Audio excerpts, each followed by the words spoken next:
वैसे तो दोस्तों बैम्बू अपने आप में एक बहुत ही अच्छा मटेरियल है, चाहे आप उसको किसी भी तरह से यूज़ करें, चाहे इंटीरियर में यूज़ करें, कंस्ट्रक्शन में यूज़ करें, किसी तरह के हैंडीक्राफ्ट में यूज़ करें।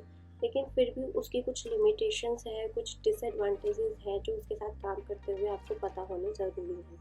तो हेलो दोस्तों, मैं आज लेकर आई हूँ बैम्बू की वीडियो का सेकेंड पार्ट, जिसमें कि हम आज जानेंगे बैम्बू से रिलेटेड कुछ लिमिटेशंस या यूँ कहें कि कुछ बातें जो हमें ध्यान में रखनी चाहिए बैम्बू के साथ काम करते हुए और कुछ उसके डिसएडवांटेजेस। तो चलिए ये वीडियो शुरू करते हैं।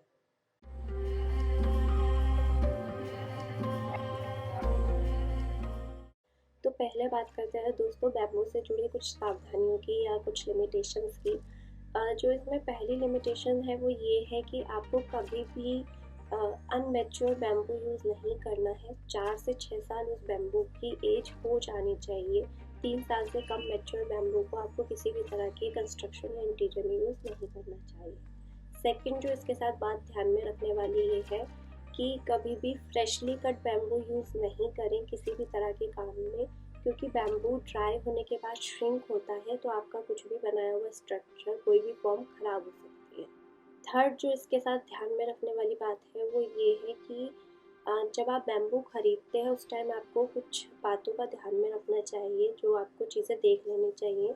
जैसे कि बैम्बू की थिकनेस कितनी है, उसकी वॉल थिकनेस कितनी है, उसका डायामीटर कितना है, उसकी लेंथ कितनी है, और जैसे उसकी वो कितना स्ट्रेट है, क्या आप बहुत ज़्यादा बेंड है, हो सकता है आपको बेंड की ज़रूरत ना हो, और उसके नोट्स के बीच का कितना डिस्टेंस है, क्योंकि उससे बैम्बू की जो स्ट्रेंथ है वो मेज़र की जाती है एक तरीके से। तो ये 4-5 चीज़ें हैं, 4-5 पॉइंट है जो आपको बैम्बू खरीदने से पहले ध्यान में रखने चाहिए।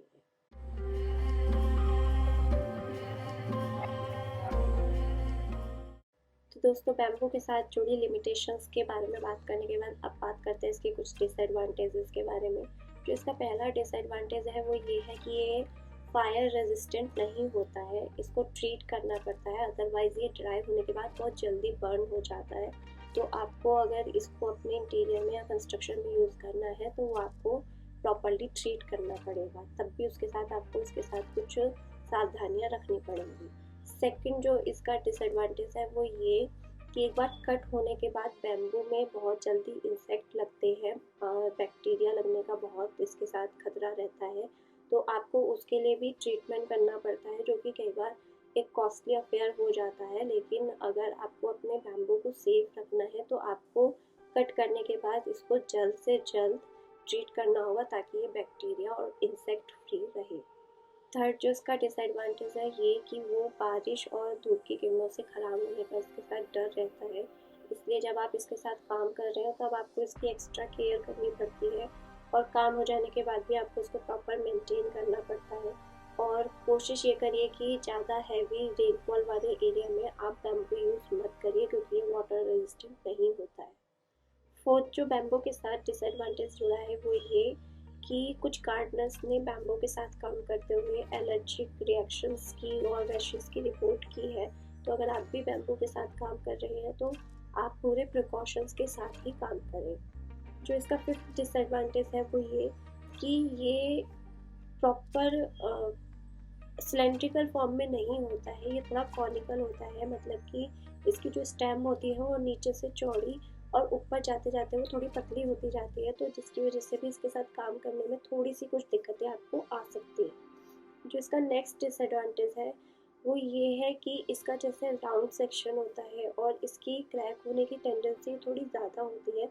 तो अगर आप स्ट्रक्चरल सपोर्ट बनाने का कुछ सोच रहे हैं, कोई जॉइंट बनाने का सोच रहे हैं, तो उसमें आपको थोड़ी सी इसके साथ दिक्कतें आ सकती हैं। नेक्स्ट जो इसका डिसएडवांटेज है, और वो शायद एक मेन डिसएडवांटेज में आ सकता है, क्योंकि बैम्बू से रिलेटेड लोगों को बहुत कम जानकारी है, जिसकी वजह से आप अगर पूरा स्ट्रक्चर बैम्बू से बनाने का सोच रहे हैं या पार्शियली बैम्बू से बनाने का सोच रहे हैं, तो शायद आपको वहाँ की अथॉरिटी से इसके लिए परमिशन लेने में थोड़ी सी दिक्कत आ सकती है, क्योंकि उनको ये समझाना है कि बैम्बू कितना स्ट्रेंथ है उसके अंदर, कि वो मतलब एक लोड को बियर कर सकता है और आप उससे पूरा स्ट्रक्चर केयरफुली खड़ा कर सकते हैं। वो उन अथॉरिटीज़ को समझाने में थोड़ा सा आपको प्रॉब्लम हो सकती है और अप्रूवल लेने में कि आप बैम्बू के साथ काम कर सकते हैं, थोड़ी सी दिक्कतें आपको आ सकती हैं। तो दोस्तों ये था आज का छोटा सा एक वीडियो, इसी के साथ हमारी बैम्बू से रिलेटेड सारी जानकारी पूरी होती है। आई होप आपको पहला वीडियो भी और ये वीडियो भी अच्छे से समझ में आया होगा। अगर आपने पहला वीडियो नहीं देखा है तो मैंने उसका लिंक जो है डिस्क्रिप्शन में दे दिया है, आप प्लीज़ उसे भी जाके ज़रूर चेक करें, क्योंकि एक प्रोडक्ट को जब यूज़ करना है तो उसके बारे में हमें अच्छे से प्रॉपर जानकारी होनी चाहिए। इसी नोट के साथ मैं आज का वीडियो दोस्तों ख़त्म करती हूँ। आई होप आप लोग इसको अच्छे से समझेंगे और आप बैम्बू के साथ काम करने के लिए और ज़्यादा इंस्पायर होंगे और इसी तरह अपना और अपने एनवायरनमेंट का ख्याल रखिए। Thank you so much.